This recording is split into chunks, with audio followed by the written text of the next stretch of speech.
guys, Max here, and in this game I'm going to show you how I beat the Leonardo bot on chess.com.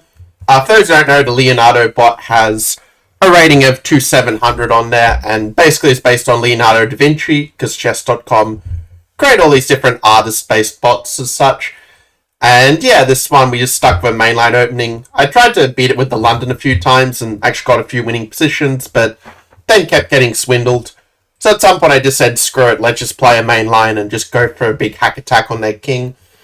Considering that Leonardo is meant to be a very creative kind of player, I was thinking that maybe I would play d take c4, enter the bot Finnick, maybe go h6 and have some fun that way.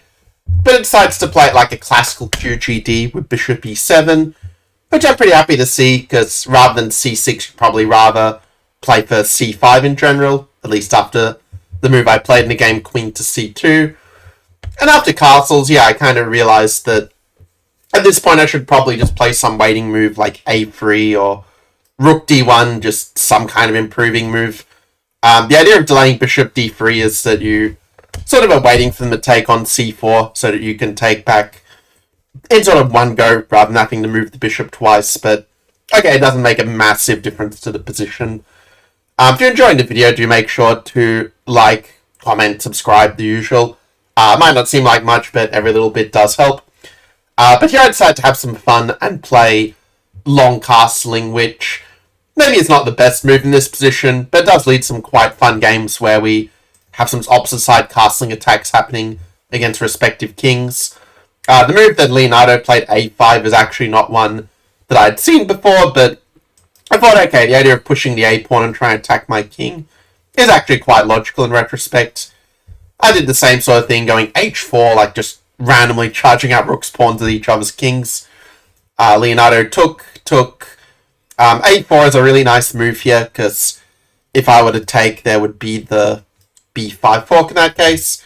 So you don't really want to take, and I also realized that b5 is probably a good move anyway, even if I don't take on a4. So I engage a little prophylaxis here with bishop to d3, hitting this pawn as well, potentially. a3, b3, we don't want to open up the a-file for their rook. They played h6, and this is where the game starts to get even crazier. Well, I guess now by people say what's happening, like no one's really attacking each other much. The move such as bishop f4 is not really in the spirit of the position. It's not that bad, to be fair. I mean, you do have ideas of trying to use h6 to hook for the attack, but it's just a little bit slow and you kind of lose the initiative after, say, queen a5, and this kind of thing can be a little bit annoying, let's say. Black's attack just a little bit faster, essentially. So I decided, okay, let's just go knight e5 and just throw all of the pieces at their king. And yeah, knight e5, it's probably not the best move here, but it's maybe not all that terrible either. That said, if I had this position again, I would probably go for something like takes, and then knight e5. So if there's a way to try prepare g4, g5, f4. Yeah, we do have a dangerous pawn storm, so yeah, in a practical game, black does have to be a little bit careful. But if he hits back in the center quickly, probably it's going to be okay. You know, it's a general rule of thumb, me to flank attack with a counterattack in the center. That's at play here. But instead I went knight e5.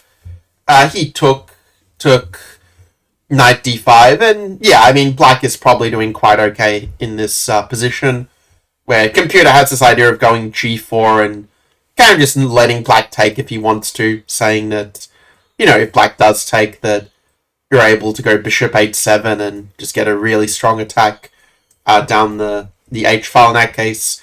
Well, actually, even threatening mate, because if bishop g5, we've got a very cool move of bishop g8 and mate on h7. So that's something I could have done, but instead I ended up playing this move f4, which is kind of funny, actually, because I actually play him like, oh, knight takes e3 is just winning material. And then as soon as I realize, I'm like, hang on a sec. After knight e3, I can still go bishop h7, and then, you know, take the queen and end up winning material in this really weird sequence. Kind of funny how many captures I was like, captures, just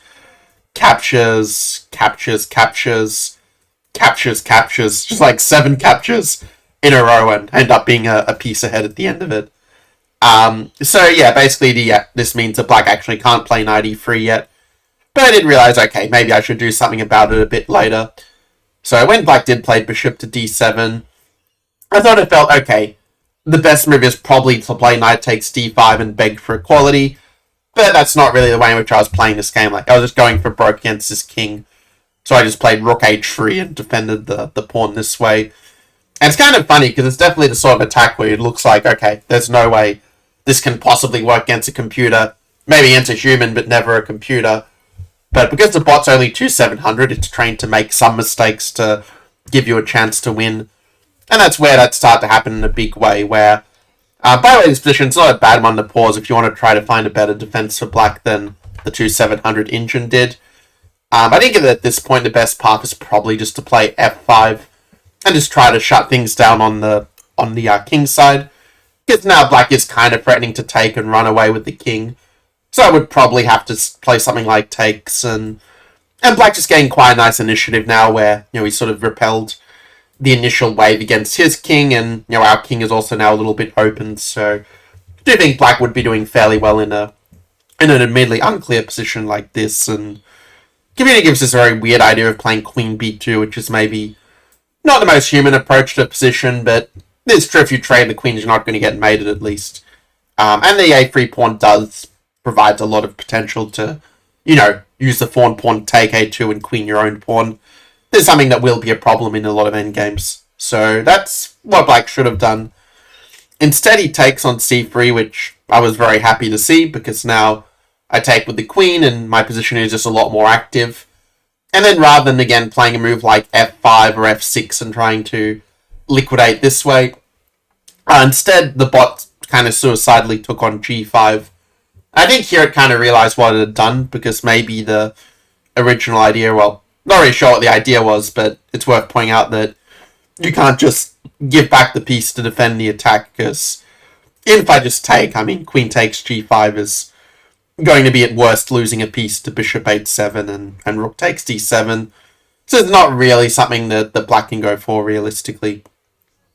Instead, black played f5, trying to defend this way, but I think after gf6, the machine finally woke up and realized that, if you do take with the pawn, then you are getting mated with rook g3, and it's a fun lawnmower sequence, so I'll play it to the end. Bishop g6, bishop e8. I didn't see this during the game, but I think I would have seen it if we got to this point. And yeah, just checkmate like this would have been a nice end to the game, but black realized the danger and decided to give back the piece with bishop f6, and there's a point where I started to think, okay, maybe I'm actually going to win this game now, because, I'm up material, well, actually I'm not up material, but the black king is very, very weak, and with g4, again, not the top engine line, but just very practical to get more space around the king and just not give black any kind of counterplay whatsoever, because I wasn't really sure how to break through exactly immediately if I, try to do something too forcing, like this looked like a little bit of a dead end to me at the time of the game. Okay, it turns out g4, g5 is actually even more effective here because their rook is trapped, but what I did also did the trick in the end, after rook h6. I actually didn't see this defense, but I was kind of happy to see it now, because now, after rook h1, I can get pretty much the dream when playing against a computer, which is to get an endgame that's an easy win. So after g5, they can't take the pawn because of the rook h8 skewer. So in the end, he tries to exchange a queen to queen g7, but now I just end up with an endgame with an extra pawn that ends up being a pretty easy win, actually, because the threat of rook h7 means black's kind of forced into the move rook h8 here. But then after takes, it's just a very simple position, just very technical, where I'm just going to go and take this pawn on a3.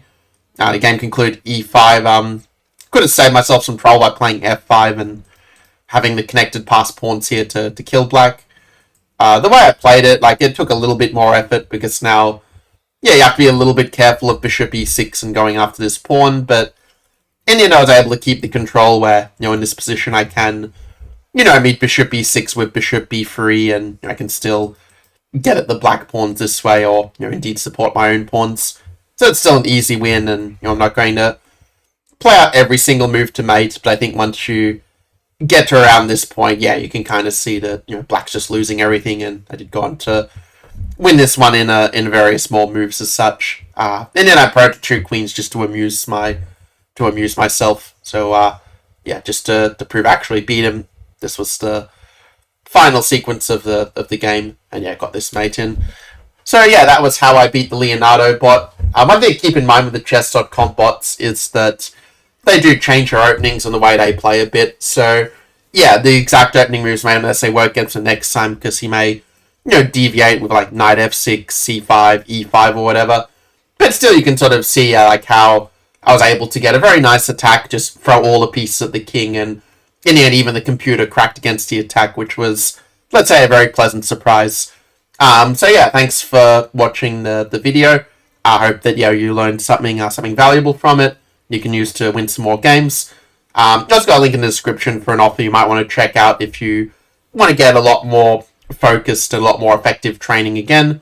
But yeah, I'll see you in the next one.